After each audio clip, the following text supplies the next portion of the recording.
министра образования, науки, молодежи и спорта Автономной Республики Крым ЗОС Виталины Алексеевны хочу вас поприветствовать по случаю проведения открытого чемпионата Автономной Республики Крым по художественной гимнастике «Крымские грации».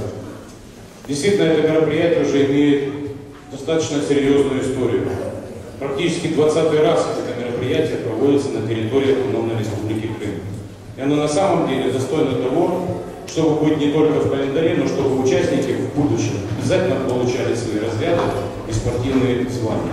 Я думаю, эту ситуацию мы обязательно поправим. Мне отдельно бы хотелось бы сказать следующее, что для каждого стоящего участника сегодняшнего мероприятия характерная черта – это женственность, грация, красота, любовь к олимпизму, любовь к художественной гимнастике. Я обращаюсь к вам, уважаемые спортсменки.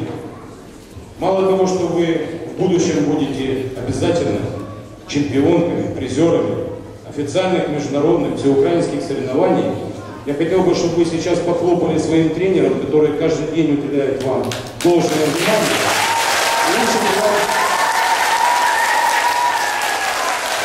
Действительно хорошим делом. Я искренне желаю каждой из вас крепкого олимпийского здоровья и самых больших успехов в жизни. С праздником, дорогие друзья! Спасибо.